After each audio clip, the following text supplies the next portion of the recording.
আসসালামু আলাইকুম।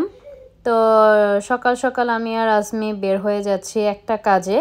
একটু দরকার আছে, একটা ইমার্জেন্সি কাজ পড়ে গিয়েছে আমাদের। তো আমার মনে হচ্ছিল বাহিরে ঠান্ডা, কিন্তু বাহিরে একদমই গরম। তো এই যে হেয়ার মাস্কটা, আমি নর্মালি প্যান্টিনে একটা হেয়ার মাস্ক পাওয়া যায়, সেটা সবসময় ইউজ করি, বাট ওইটা এবার আমি পাইনি, তাই লরিয়েলেরটা নিয়ে আসছি। তো এখানে আমি গতকালকের ভিডিও একটু অ্যাড করেছি। তো আমি যেহেতু রোজা রাখবো, তার জন্য আমি সেহরি করছিলাম, আর আমি একটু আর্লি রাতের খাবার খেয়ে ফেলি।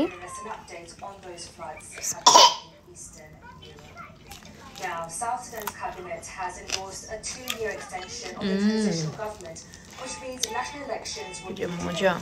The polls were due to take place this December. President Salva Kiir's office said the election delay was necessary in order to complete essential tasks, including writing a new constitution. তো এটা পরের দিন বিকেলের video. আমরা চলে যাচ্ছি নাভিয়াকে nursery থেকে আনার জন্য। রোদ তো ভালোই, দেখি তোমাকে। নাভিয়াকে আনতে যাইতেছো? হ্যাঁ, কাছ থেকে এসে আমার সাথে ইফতার করবা? হ্যাঁ, ইফতার করবো। ওকে, সো একটু ফ্রুটস নিতে হবে। ওকে, যাওয়ার সময় ওর জন্যই তো কিনতে হবে। ওইটা আমি যা শপিং করার করে নাও। পিৎজা টিৎজা খেতে চাও? না না না না, আমি বেগুনি করবো, আলু চপ করবো। তাহলে তো প্রপার ইফতার। হ্যাঁ, নাভিয়াও খাবে। হঠাৎ করে গরম পড়ে গেল, বাট ভালো তো, আমি এই ওয়েদারটা পছন্দ করি। তাও তো আমি একটু জ্যাকেট পরে আসছি, ভাবতেছিলাম ঠান্ডা। ভাবতেছিলাম যে আইসক্রিম নিবো, কিন্তু না, নাভিয়ার ঠান্ডা। না না না না না, ঠান্ডা আর ও খালি আসে। তো আজকে আমি রোজা রেখেছি, ঈদে মিলাদুন নবীর রোজা। তো 16, 17, 18 এই 3 দিন রোজা রাখবো। এইটা আসলে আমার আম্মু দিয়েছে, এরকম অনেকগুলোই দিয়েছে, নাভিয়ার জন্য দিয়েছে। এগুলো পড়ে নামাজ পড়তে খুবই ভালো লাগে, বাসার মধ্যেও পড়ে থাকতে আমার ভালো লাগে।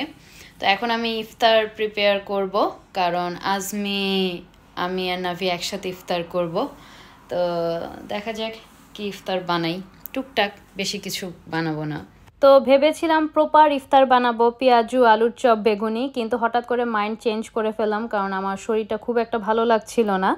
তার জন্য ভাবলাম যে ঠিক আছে, কালকে বানাবো এগুলো। তো এখন ইফতারের জন্য একটু জুস নিয়ে নিলাম, আর ওভেনে একটু চিকেন প্যাটি আর চিপস দিয়ে দিয়েছিলাম। আর আমার গতকালকের করা একটু গরুর মাংস ছিল, সেইটার সাথে রুটি নিয়ে নিলাম, কারণ রুটি দিয়ে গরুর মাংস আমার খুবই ভালো লাগে।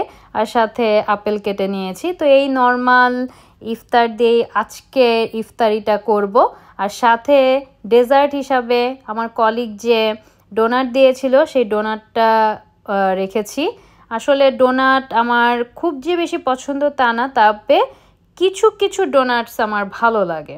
মানে এখানে যে স্পেসিফিক দেখছেন যেগুলো একটু ভিতরে ক্রিম দেয়া, সেইগুলো আমার কাছে খুব ভালো লাগে, বাট রিং ডোনাট আমার একদমই ভালো লাগে না। এইখান থেকে আমি বেছে যেইটা আমার ভালো লাগে সেইটাই আসলে ইফতার করার পরে খাবো।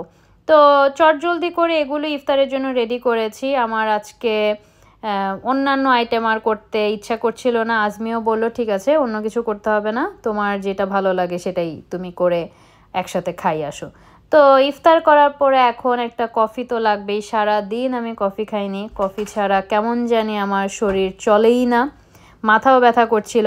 আর কফির সাথে তো একটু বিস্কিট খেতে হয়। বাঙালি শপ থেকে আমি মিস্টার কুকি নিয়ে আসছি। এইটা দেখার পরে মনে হচ্ছিল যে আরে বাংলাদেশের বিস্কিট, আর নিব না, এটা তো হতেই পারে না। ইদানিং আমি বাংলাদেশের বিস্কিট খুঁজে খুঁজে কিনে নিয়ে আসি। তো এখন বসে বসে কফির সাথে বিস্কিট খাওয়ার পরে এখন আবার একটু চকলেট খাচ্ছি। মানে আমি সারাদিন রোজা রাখার পরে ইফতার করার পরে বসে বসে এই চকলেট, কফি, বিস্কিট এগুলো খাচ্ছি। তো যাই হোক, আজকের ভিডিওটা এই পর্যন্তই। দেখা হবে নেক্সট ভিডিওতে। সে পর্যন্ত ভালো থাকবেন, সুস্থ থাকবেন। আল্লাহ হাফেজ, আসসালামু আলাইকুম।